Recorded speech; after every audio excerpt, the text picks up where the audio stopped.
выбиваться из окружения. Из дневника немецкого офицера. Нет чувства, что мы вступили в побежденную страну, которое мы испытывали во Франции. Вместо этого сопротивление, постоянное сопротивление, каким бы безнадежным оно ни было. К августу Красная Армия обрела некоторую устойчивость положения.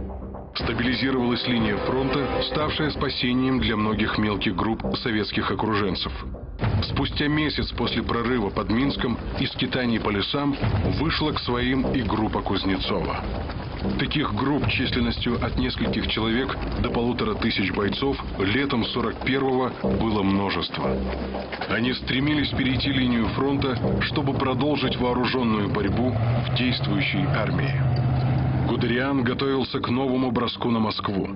21 августа его части уже заняли исходные рубежи у Стародуба, но в тот же день вышла директива Гитлера, вызвавшая шок среди командного состава армейских групп. Генерал Гальдер определил ее как решающую для всей восточной кампании. Вермахт временно отказывался от наступления на Москву. Гот получил приказ повернуть на север в направлении Ленинграда и идти на помощь Гёпнеру. Гудериану предписывалось двигаться на юг, чтобы взять в кольцо советские войска в Украине. Гудериан вылетел в Берлин и добился аудиенции у Гитлера. Он уговаривал, требовал и доказывал, что наступать нужно на Москву и наступать немедленно. Из воспоминаний Гудериана. Я указал на тяжелые последствия, которые должны возникнуть в случае, если операции на юге затянутся. Тогда уже будет поздно наносить удар в направлении на Москву в этом году. Фюрер и командование остались непреклонны. Был уже конец августа, когда танковая группа Гудериана двинулась на юг, в тыл Юго-Западного фронта. В это время южнее Киева, на левом берегу Днепра, немцы уже захватили несколько плацдармов. Но пока до любого из них Гудериану еще предстояло дойти.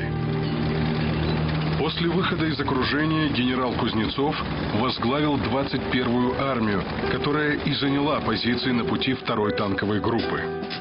Советское командование стояло перед выбором – удерживать оборону по Днепру или же заблаговременно отойти дальше на восток и выровнять линию фронта.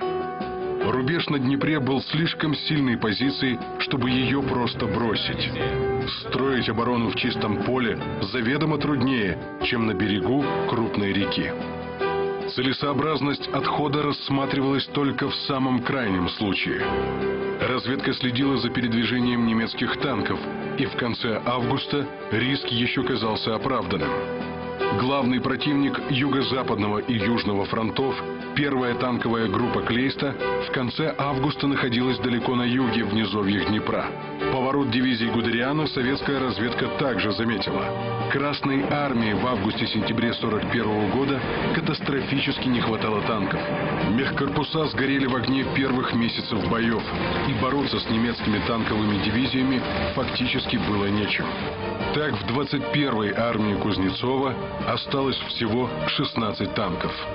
В начале сентября войска Гудериана, прорвав оборону 21-й армии, с боями двинулись на Лохвицу, городок в 200 километрах к востоку от Киева. Гудериан заходил в тыл войскам, обороняющим столицу Украины. Казалось, настало время отдать приказ Юго-Западному фронту отходить на восток. Однако разведка еще не располагала данными о сложившейся в последние дни ситуации, и советское командование медлило с разрешением. А в это время в районе Кременчуга немцы существенно усилили занятый плацдарм. Через Днепр был построен грандиозный наплавной мост длиной почти в километр. 1-я танковая группа Клейста от низовьев Днепра форсированным маршем вышла к Кременчугу. Ночью под проливным дождем группа переправилась через Днепр и вышла к уже захваченной Гудерианом Лохвице. Приказ отходить запоздал. Все силы Юго-Западного фронта под Киевом оказались в окружении. Киевский котел поставил мрачный рекорд, став крупнейшим окружением за всю историю войн. Согласно подсчетам штаба Юго-Западного фронта, в окружение попало 532 тысячи человек. Из них примерно 15-20 тысячам бойцов удалось вырваться. Бои в Киевском котле продолжались до конца сентября 1941 года. Своеобразным символом катастрофы стал показатель захваченных немцами советских танков. Их было всего 50. В это время группа армий «Центр», лишенная поддержки танков Гудериана и Гота, отражала удары советских войск в районе Смоленска. В этих боях рождалась Советская гвардия. 6 сентября за освобождение города Ельни 100-й стрелковой дивизии было присвоено звание 1-й гвардейской. Бои шли по всему фронту. Гот позднее писал: Имелись значительные потери, особенно заметные в нижнем командном звене. Урон был больше, чем во время предшествовавших наступательных боев, а восполнялся он лишь частично. Шел уже 3-й месяц войны из тех 4, которые вермахт отвел на войну с СССР. Силы немецких подразделений таяли, и перспективы выполнения задач «Барбароссы» становились все более туманными. Положение Красной армии тоже оставалось критическим.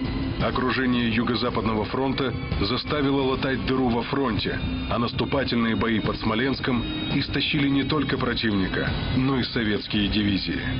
Еще гремели последние бои с окруженными под Киевом советскими частями, а танковые группы Гудериана, Гёпнера и Гота уже вновь нацелились на Москву. Пройдет всего несколько месяцев, и Гудериан будет отстранен от командования. Гёпнера снимут с должности с формулировкой «за трусость и неподчинение приказам». В строю останется только папа Гот. А генералу Кузнецову предстоят наступления под Москвой, бои под Сталинградом, на Донбассе и в Прибалтике. Весной 1945 года Третья ударная армия под его командованием будет штурмовать Берлин и Рейхстаг.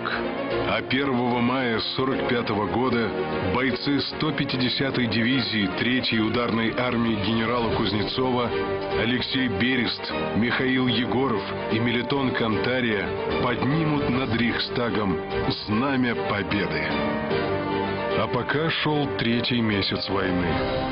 До битвы за Москву оставалось буквально несколько дней.